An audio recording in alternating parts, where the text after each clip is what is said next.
आप देख रहे हैं एमपी न्यूज़। मैं हूं आपके साथ अंकित जायसवाल। शुरुआत करते हैं खबरों।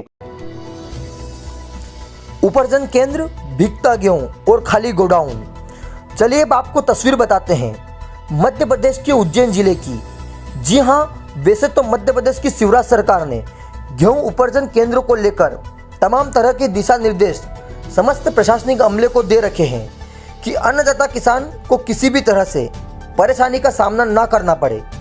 समय रहते ही गेहूं खाली पड़े गोडाउन में ले जाया जाए, साथ ही वहां से परिवहन की व्यवस्था समुचित करते हुए नियत स्थान पर गेहूं को पहुंचाया जाए। पर बावजूद इसके जो तस्वीर आप देख रहे हैं वह बिल्कुल उल्टी है। तो चलिए आपको दिखाते हैं उज्जैन जिले के इलाकों में की गई पड़ताल की तस्वीरें, जिसे देख आप भी कहेंगे कि आखिर हो क्या रहा है। आपको बता दें कि उज्जैन जिले के 7 विधानसभा क्षेत्र पड़ती है, जहां की पूरी जिम्मेदारी एडमिनिस्ट्रेशन यानी प्रशासनिक अमले की होती है, गेहूं उपार्जन केंद्रों की। और साथ ही इसमें सबसे बड़ी जिम्मेदारी होती है वह हाउसिंग बोर्ड की होती है, क्योंकि सबसे महत्वपूर्ण कड़ी के रूप में यह टीम काम करती है। और इन्हीं के अनुरूप जो किसान अपने खेतों से अनाज उगाकर गेहूं उपार्जन केंद्रों पर अपनी फसल बेचने आते हैं, यहीं से पूरा माल परिवहन के द्वारा अन्य राज्यों या अलग अलग देशों में पहुंचाया जाता है, जिसे भारत की अर्थव्यवस्था से काफ़ी अहम जोड़कर माना जाता है। पर सबसे बड़ा सवाल है कि जो किसान अपनी फसल उगाकर जिन उपार्जन केंद्रों पर पहुंचता है, उसके लिए उसे 3 से 4 दिनों तक अपने ट्रैक्टर ट्राली को लेकर कतार में खड़ा रहना पड़ता है। और ऊपर से जब बेमौसम बारिश हो जाए तो उसकी उपज खराब होती है। फिर भी वह आस लगाए जब उत्पादन केंद्र पर पहुंचता है तो वहां भी उसे इस बात से निराशा होती है कि वह व्यवस्था बनाने के लिए सरकार ने प्रशासन को निर्देशित तो किया है, लेकिन आज भी कहीं ऐसी कमियां हैं जो हम आपको बताने जा रहे हैं। दरअसल इस पूरे मामले को लेकर जब उज्जैन जिले के झाडा क्षेत्र में मीडिया की टीम पहुंची तो वहां पर हैरत भरी तस्वीर सामने आई। सबसे पहले तो महतपुर से महज 4 किलोमीटर दूर एक वेयरहाउस जो पूरी तरह से वीरान पड़ा हुआ है। हालांकि बताया जाता है कि सत्ताधारी नेता के दबाव के चलते प्रशासन ने इस वेयरहाउस पर उपार्जन केंद्र बनाया ही नहीं, और इसी कारण यहाँ पर रहने वाले किसान कई किलोमीटर सफ़र तय कर किराए से ट्रैक्टर ट्रॉली लेकर 4 से 5 दिनों तक कतार में लगकर अपनी फसल बेचते हैं। लेकिन इसी दौरान उन्हें बेमौसम बारिश से भी गुजरना पड़ता है। साथ ही 5 से 6 दिनों का किराया भी खुद वो वहन करते हैं और अपने घरों से दूर इतने दिनों तक सड़क पर रात गुजारना पड़ती है। अब बात करते हैं झाडा तहसील की, जो उज्जैन के अंतर्गत महतपुर विधानसभा क्षेत्र में आती है। यहाँ पर नलखेड़ा गांव से महज 1 किलोमीटर दूर ही महाकाल वेयरहाउस है, जिसकी क्षमता 35,000 बोरियों रखने की है। पर बावजूद इसके यहाँ के किसान वेयरहाउस संचालनकर्ता शंभू सिंह तंवर ने जो कहा उसे सुन आप भी चौंक जाएंगे। तो चलिए आपको सुनाते हैं बातचीत के दौरान उन्होंने क्या कुछ कहा। मैं माननीय मुख्यमंत्री महोदय से यही निवेदन करना चाहूँगा कि हम लोग भी किसान हैं और शासन की मदद से ही हमने वेयर हाउस का निर्माण करा है कि कहीं ना कहीं हमारा वेयर हाउस भी गेहूं सोसाइटी से भरा है। और महतपुर विधानसभा में ऐसा एक वेयर हाउस नहीं है, अन्य कई वेयर हाउस हैं जो आज सत्ताधारी नेताओं के दबाव में खाली पड़े हैं। कहीं ना कहीं डायरेक्ट सत्ताधारी नेता अपने पद का दुरुपयोग कर रहे हैं। मेरा माननीय मुख्यमंत्री जी से यही निवेदन है कि इस मामले को संज्ञान में लेकर उचित से उचित कार्रवाई करें।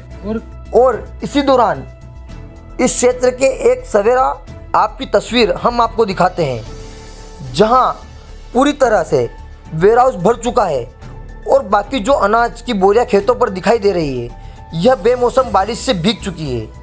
अब बड़ा सवाल है कि एक तरफ तो शासन के निर्देशों के अनुरूप प्रशासन उसको भर तो रहा है, लेकिन खेतों में लाखों टन के अनुरूप गेहूं की बोरियां भीगती है।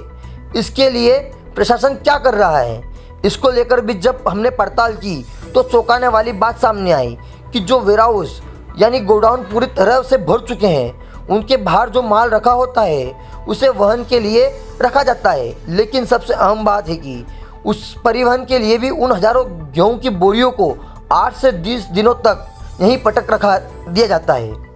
वह भी रेक लगेगी तभी यहाँ से परिवहन के द्वारा इसे अन्य जगह पर भेजा जाएगा। लेकिन इसी बीच बारिश हो जाती है और खेतों में रखी हुई तमाम बोरियां अपनी बदहाली के आंसू आते हैं। तो क्या समझे प्रशासन का नुकसान, किसान की पीड़ा या बारिश की मार या सत्ताधारी नेता का प्रभाव के चलते बिगड़ी हुई यह व्यवस्था। अब सबसे बड़ा सवाल, उपार्जन केंद्रों पर भरपूर गेहूं की बोरियां खुले में हैं, पर गोडाउन है खाली और सर पर मंडराता बारिश का कहर। इसी पूरी बात को लेकर जब स्थानीय एसडीएम से चर्चा की गई तो उन्होंने क्या कुछ कहा, आप खुद सुन लीजिए। ये शासन का एक पॉलिसी मैटर है जिसके तहत एफसीआई के गोदामों में माल परिवहन किया जाना है और जितना माल निश्चित उतना माल रैक के माध्यम से परिवहन किया जा रहा है, लेकिन रैक बराबर न लगने के कारण परिवहन थोड़ा सा कमी हो रही है और हमारे द्वारा बराबर प्रयास किया जा रहा है कि परिवहन तेज गति से हो ताकि कोई भी माल शासन का या किसानों का खराब नहीं हो। और क्या आपके द्वारा क्या व्यवस्था की गई निरीक्षण या करने के लिए, जैसे मामला आपके संज्ञान में लाए? मेरे द्वारा खुद निरीक्षण किया गया है, तहसीलदारों को भी निर्देशित किया गया है कि अपने क्षेत्र में निरीक्षण करें और जो भी समस्याएं हैं उनको रेस करके वस्तुस्थिति प्रतिवेदन दें।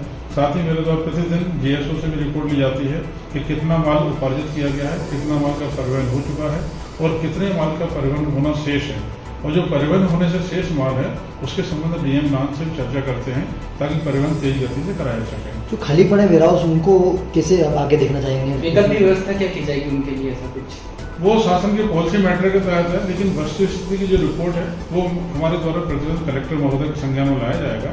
और हमारे गांव के पास में जो ट्रैक्टर है हमने खुद किराए से लिया और हमारे खुद के पास ना तो ट्रैक्टर है, फसल लाए आज 8 दिन हो गए, ना घर गए ना कुछ, और पानी के कारण बारिश में जो भी फसल हमारी ट्रॉली में रखी हुई है भी गीली हो रही है और घर पे कोई और सदस्य है भी नहीं जो वहाँ हैंडल कर सकता है।